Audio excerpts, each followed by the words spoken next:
Welcome, everyone.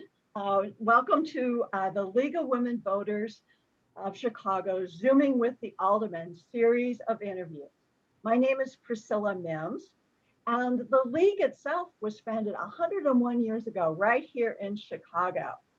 The League is a nonpartisan political organization which encourages the informed and active participation of citizens in government, works to increase understanding of major public policy issues, and influences public policy through education and advocacy. The Chicago League is one of hundreds of local leagues all across the country. These interviews with the aldermen are part of our efforts to educate people about those who represent us and who set the policies and ordinances that govern us here in Chicago. And today our guest is Jeanette B. Taylor of the 20th Ward. Welcome, Alderwoman Taylor. Thank you so much, Ms. Priscilla, for you all for having me today. How are you? I'm great, and we're so thrilled to have you. And I must say, I love your background. Thank you. I definitely believe in women power. Please know that this Zoom session is being recorded and will be available for viewing after today on the League website. We'll be sending you, Alderwoman Taylor, and everyone who registered for this program, who is not a member, a link to the video when it becomes available. Also, everyone should know that we've provided Alderwoman Taylor a copy of the questions I'll be asking ahead of time. We like our interviewees to be prepared. So before starting on those questions, I want to show you a map of the city of Chicago with all the wards listed. So just one second. So here we go. And as you see from the north, heading down to the south, and the 20th Ward is right here. Here's Lake Michigan. Here's the 20th Ward, just a little west of the 5th and south of the 4th and 3rd Wards. So what I'd like to do is show you a close-up then of that 20th Ward. And here we go. As you can see, and some interesting configurations there. And we're going to be asking the alderman a little bit more about her ward. So with that, we're back and let's begin. So, and with that, could you please describe your ward? Where is it and what are the main boundaries? So the 20th Ward is on the south side of Chicago. I represent the communities of Back of the Yard, Inglewood, Greater Grand Crossing, Washington Park, and Woodlawn. 80% of the ward is African American, about 10% is Latinx. And so it's has a little diversity, and the community is definitely changing. It is a ward made up of neighborhoods, community organizations, churches, and definitely block clubs. And so it's not really a business district, but we do have some major corridors. Those corridors don't have a lot of businesses as of yet. And so it's a very interesting neighborhood, but definitely I'm grateful for the neighbors that I get to work with. And they trust me. And so I'm excited about being able to represent. And I tell people all the time, I love the constituents of the 20th Ward because they are believing in their hands dirty. They believe in working with me and holding me accountable. City government drives me nuts a little bit, but definitely they remind me every day why I'm here. That's great.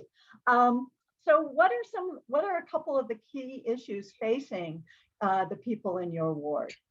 So for those who don't know, the Obama Presidential Center will be built in Jackson Park, and my ward happens to be right across the street from it. And so we're a community that's kind of fighting gentrification because we know that anytime big developments come in the community, normally the first people to be displaced our low income and working families. The mayor of the city of Chicago has a new initiative called Invest in Southwest. And so two of my neighborhoods, back of the yard in Inglewood, are part of that process to get development that happens with the community and not to the community. We do have back of the yards is a neighborhood that is predominantly Latinx, but it does have a base of African Americans, which too often aren't talked about, and those relationships aren't bound together. And then there is Greater Grand Crossing, that was part of the 6th ward, that is now part of the 20th, that kind of feels left out. And so I have a mixed bag ward, but I'm definitely working with folks in every part of the ward. New City is definitely extension of Inglewood, I would say, but it's definitely a neighborhood of houses and folks who live there 20, 30 years, just want to be connected to the office. And definitely, last but not least, Inglewood. Inglewood is represented by 5 different aldermen with 5 different visions. And so we work intentionally together to create the change the community wants to see in Inglewood. And so those are the communities that I kind of represent.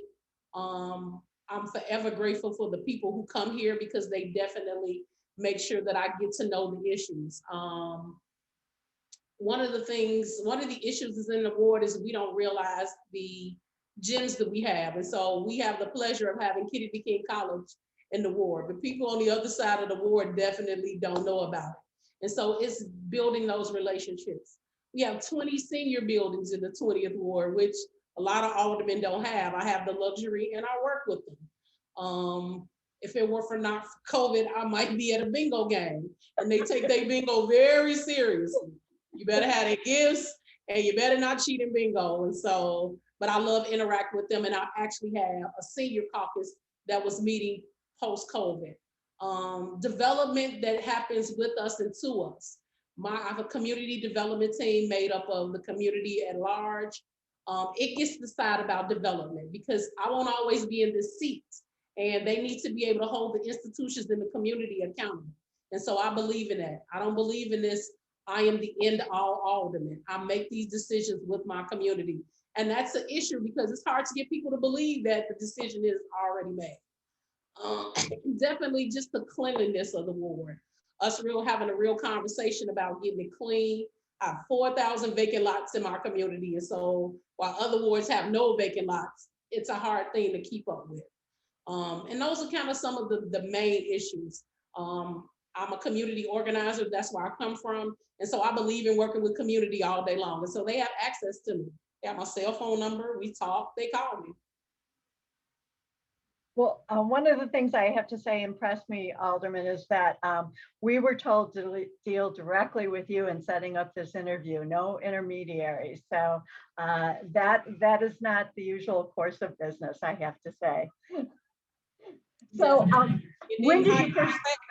So it was me that got hired. So I believe in personal relationships. Right. So when did you first join the city council? 2019. So I've been here 2 years, 2 of the longest years of my life. And one of them with a pandemic.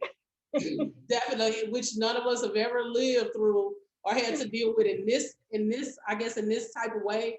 And so it's been really interesting, but you've gotten to see what the city does great and what they don't do so great. And it seems like we don't do a lot of things great. And so how do we create that change that actually supports the citizens that we're paid to represent? Right. And so why did you decide to run for alderwoman in 2019? So if you'd asked me 4 years ago to run for office, I would have said, hell no. Elected officials make $100,000 a year. They get free dental, they get great health insurance, and you don't see them until election time.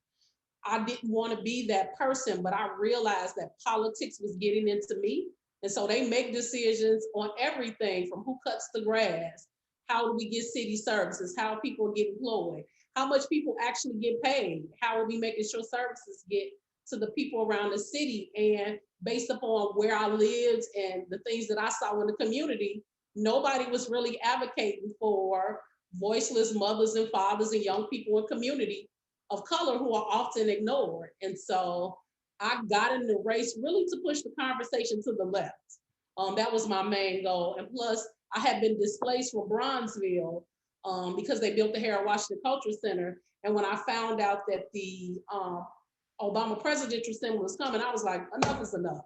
Somebody has to be able to say there's a way to do development without displacing. And I was going to push that in every conversation. Little did I know that the previous alderman was going to be indicted. There were going to be 21 people in the race. 9 people made it to the ballot. There were 2, and I became the one. And so I love community organizing. That's what I'm going to do when I'm done with this in my life. But as of now, I need to show people that there is a way to be an elected official that's transparent, that's community friendly, and that works directly with community. Well, that's great. So do you have any other employment besides being an alderwoman?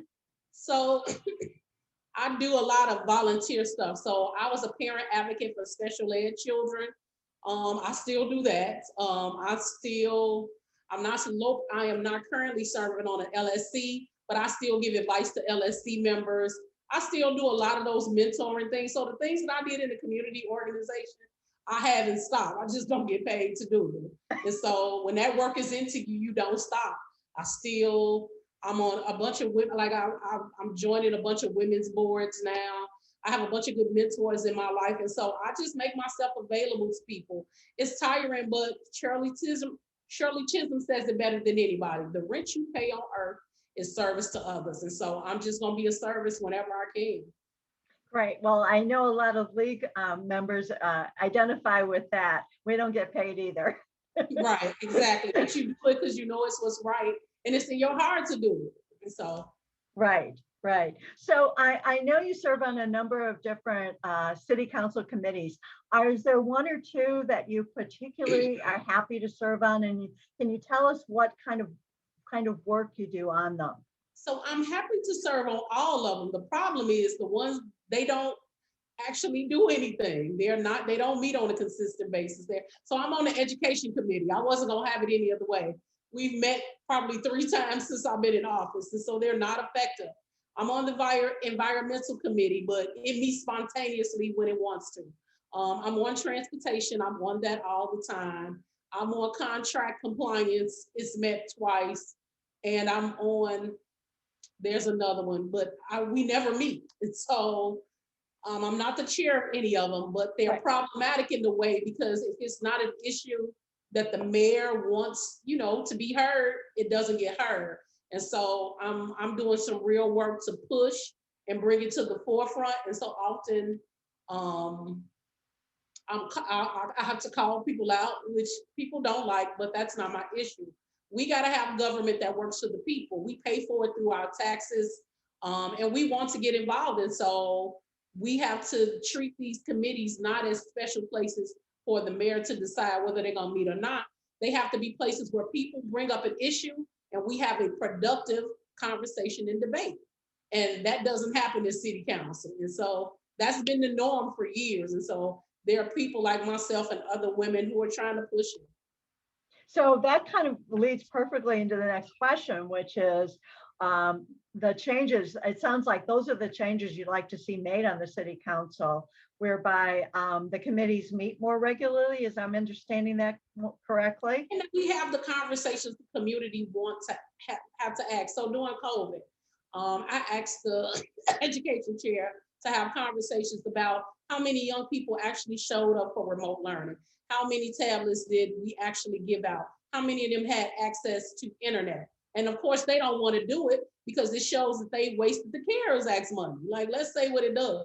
And so people take advantage of the power that they are given. See, people don't understand. I have the power I have because the people went out and voted and given me this power. And so with their power, I use it in the way that I need to for them, not for my own greedy needs. And so they clearly don't understand that. And every time I get a chance, I'm going to call them to the carpet about it. Sure. Okay. Well, kind of changing topics a little bit,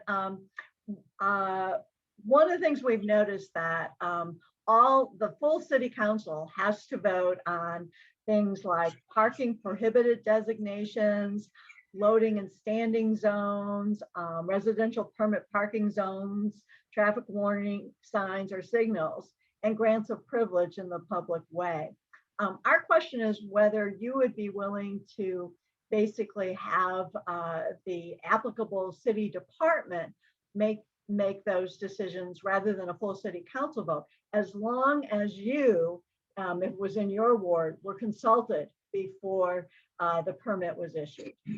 Honestly, sometimes I don't even feel like it's either should be their vote, it should be the constituents, because they have to deal with good or bad decisions that we make, and we don't understand that. And so, like, I'll give you an example. On the 5800 block of Michigan, there's a school there, and there are plenty of accidents that happen. The thought that my constituents are saying, if you put these things in place, it will stop us from having some accidents. The thought that somebody downtown makes that decision, and then I either have to go along with it or say, no, let's do something different, it's a problem. Because ultimately the people in the community have to deal with it. I don't. And so I don't like the city gets to make the decision, because you don't live in the community. You don't know. You sit there for about 30 days and you see something happen. These folks have been sitting in our community for 60 years. They know who the players are. They know how the traffic is. They know what time the traffic will pick up. They know what time the kids get out of school. And so they should be at the table to make those decisions. And so a lot of this is problematic for me, because I believe in organizing around the community, not that you organize the community around what you want. And so I honestly think the community has the common sense. Now, can the community be selfish sometimes and want things for them? But that's why it has to be a balance. So that's 3 different set of eyes on one situation. And so in a perfect world, to me, that's how it should go.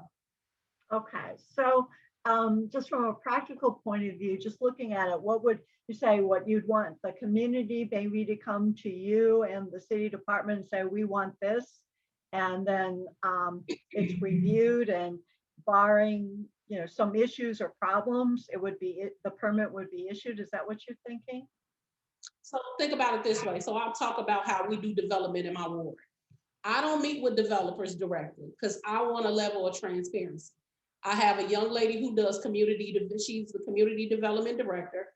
We have a community development team, which is people who work for free, but they're made up of community members. Excuse me.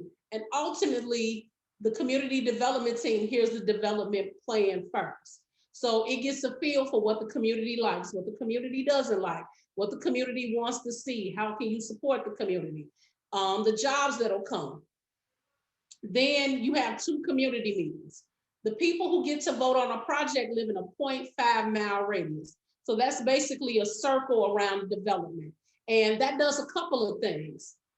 People who feel like they had a say-so or they were consulted on a project will take some ownership.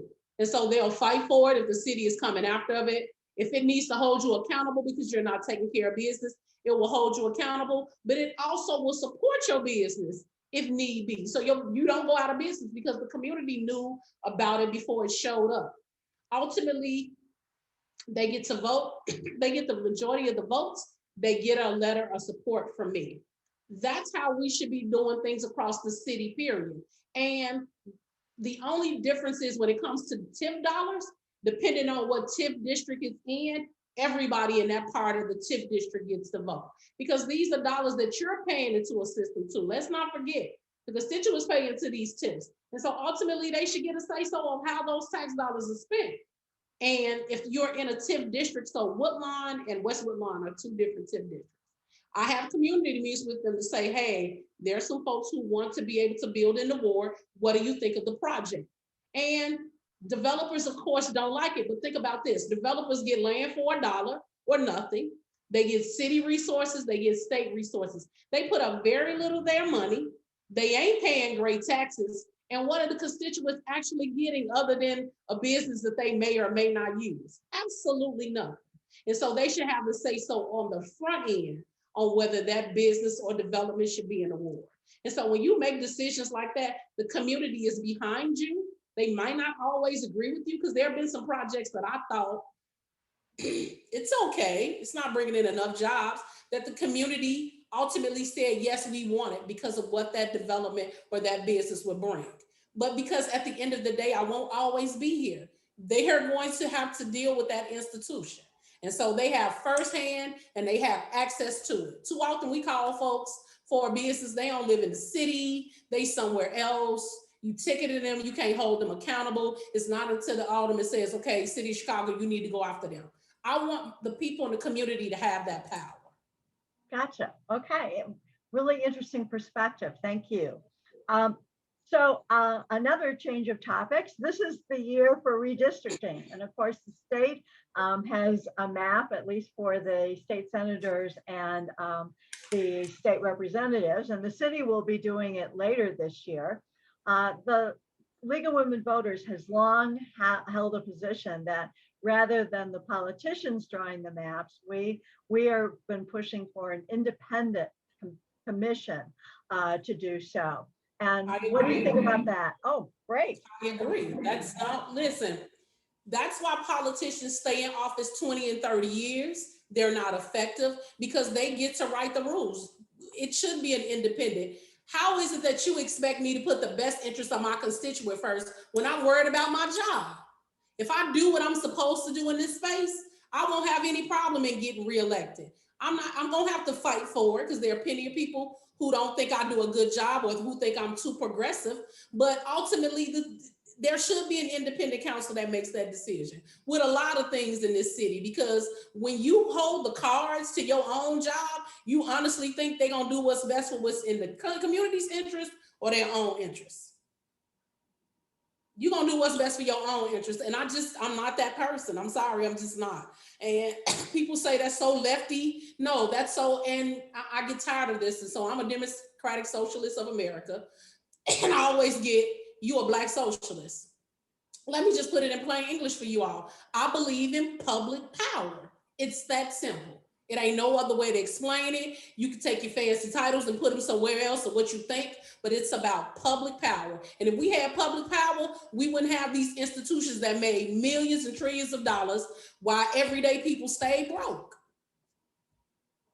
Okay, well, we'll sign you up on our side then, on the independent commission. I'm there, put my name down. I'm so serious. Great. Well, yet another topic is the whole issue of elections. And currently, and of course, it sounds like you went through a runoff for your first election. So you know that there's the initial election in February, but if a candidate doesn't get at least 50% plus one vote, then there's the runoff, which you then successfully won. What is your view about another type of election that actually is currently being used, I believe, in New York City for their mayoral election, which is called ranked choice voting? And for our audience, let me just quickly try to summarize what that's involved. So it's an alternative system where voters rank candidates in order of preference. If a candidate receives more than half of the first choices, or 50% plus one, that candidate wins, just as what happens now.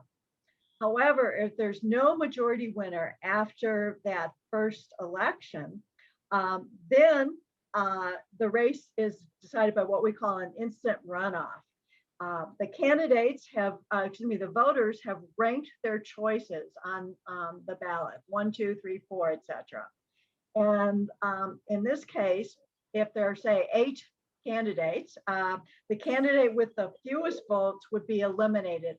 And then the voters who pick that candidate as number 1 will have their second choice votes allocated to the remaining candidates. And this process goes on until such time as some candidate gets 50% plus 1. So it's very hard to describe. It's easier to see in pictures. But my question for you, if you've had a chance to think about it and whether you think, what you think about that type of an election system. I would be open to us having a conversation about it. I would be open to us really looking into it and see how it doesn't drag on. I'll be honest, going into a runoff, I felt like the election was never going to be over. It just felt like it was long. And I'd been running really for 2 years because I wanted my platform to be based upon what I heard from the community and answering some of the community questions. And so I would be open to elections because I feel like unless you get a lot of money and support, some of the people who are actually good candidates won't get a chance. They won't even make it past the ballot process. And so I think we need to really think about elections again and how it should go. I think it has worked well for some years, but anything can be changed. And there are a lot of things that we do that just don't make sense anymore. And they're not voter friendly. And so I would be open to that conversation. Most definitely I would be. Okay, great. So it sounds like you have a lot of things you'd like to do. And one of the things we always like to know is in the event that the league would want to support one of your initiatives, what do you think the most effective steps would be for the league to support that? Would it be to send letters from the league to aldermen? Would it be asking all our members to send letters? Would it be calling the alderman's office? What do you think would be the best, or what's most effective with you? So thinking about the League of Women Voters, us really doing a good job to talk to the women in our community about voting and about getting involved in politics. There are not enough women in politics. There are not. And that's all women. That ain't just women of color, just women in general. Men have took over in this country for a long time and they ain't did the greatest job. And it's always the expectation of women to fix it. And so how do we get young women involved as early as kindergarten thinking about office? How do we get them to talk about changing the circumstances in our community? And so when I think of the Women League of Voters, I honestly think about how do we get more women? And don't get me wrong, the majority of the people who vote are women, but how are we giving the power to all the women that we come in contact with to be in the space? And so I'll just say this. One of my mentors is a gentleman named Judge John Steele, and Judge John Steele was an alderman for people who knew him. Young lady named Miss Hardison, she's an elder, introduced me to him. When I first met him, he said, "What's your exit plan?" And I was thinking like, Judge John Steele has lost his mind. I'm not even in office yet, and he is talking about what's my exit plan. And he said to me, "Justice won't move fast enough. You will take the issues of the ward home because you care and you love your community so much. And sometimes you're going to want to quit. The mistake people make is staying here forever and they become obsolete." He said, "What is it that you want to do afterwards?" And what I told him was, I wanted to start a women's organization. A women organization is where women, no matter what part of their life are they in, whether they're a senior, whether they like me, I'm in full-blown menopause, whether there's a young woman. I was a teen mother, and if it wasn't for the mothers in my community, I don't know if I would be Alderwoman Jeanette Taylor. I stood on the shoulders of strong women that I was surrounded by, women from the church, women from the school, women in my community who helped me mold me into the woman you see now. And so I want an organization that answered that. Young women looking for daycare. We got a bunch of women who got daycares that they're running. Women who need mental health service, because too often we told, especially in the Black community, we don't do that. No, yes you do, you should. Women who are just looking to restart their lives when it comes to businesses. Women who are at the age, 30 is a tough time for women. Helping women get through their 30s. Helping women in their 20s find out what it is that they want to do and not these unrealistic expectations of you got to have a baby by 30. You got to get married by 25. No, you don't. None of that ever worked for me. I never listen. I tell people my plan was I'm a Disney cartoon girl. And so I just wanted to get married, have children, and live happily ever after. I have 5 children. I've been married 3 times. I have a grandbaby and a partridge in a pear tree. So anything else that happens in my life for me is frosting and sprinkles. Anything else that happens for me. And so, but it's because I was around women who didn't put these realistic expectations on me, and who actually listen to me and help me figure out how to become the best Jeanette I could be. And so that's what I think about when I think of the League of Women Voters. And so in a perfect world, it's really teaching women their power. And too often, because we told, you could come in a room but be quiet. No, I'm not in the room to be quiet. Oh, you can come in the room, you can stand up. No, I'm gonna bring my own chair. I'm gonna come in this space and I'm gonna let you hear the things that make you uncomfortable. And at the same time, I'm also gonna set boundaries to tell you what I like and don't like. It's because too often women don't do it. You're right there. Yeah. I'm a Gen X, and so I'm like in the middle. I have the pleasure of knowing what the young people think and feel, but I'm also old enough to have learned from baby boomers. Well, that's fantastic. We're all, I will say the League of Women Voters, we have men members too, so we're about voter power, but that's right in line. So that is fantastic.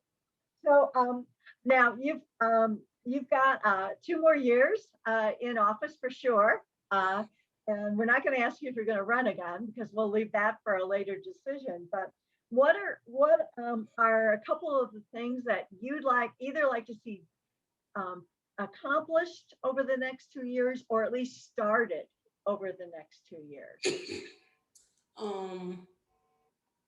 I want to go back to door knocking and have those conversations about not just what the people thought of my performance, but what is it that I could do different, or what is it that I need to add to the ward office that helps my community.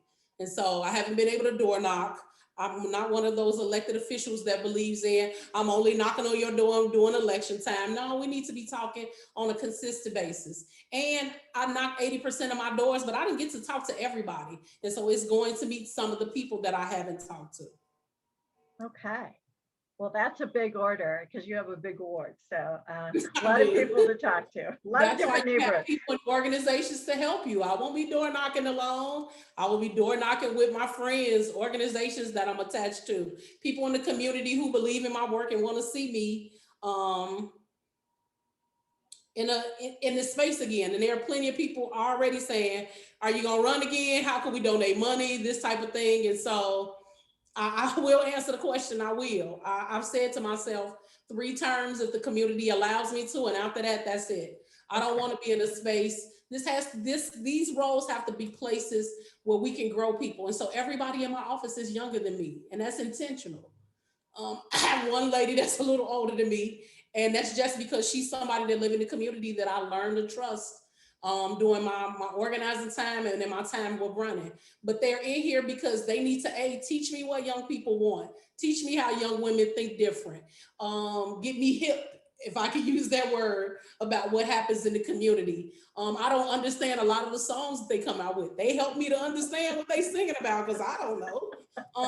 So that's intentional. I intentional have a director of youth services because she's a young person that needs to be able to talk to young people, and I need to be able to advocate for those folks. See, too often we act like we know, and I don't. I don't have all the answers, and this is not a role that, honestly, in a perfect world, one person can't do. You need all of these different folks in the communities to help you run the ward in an effective way, the way it should be ran.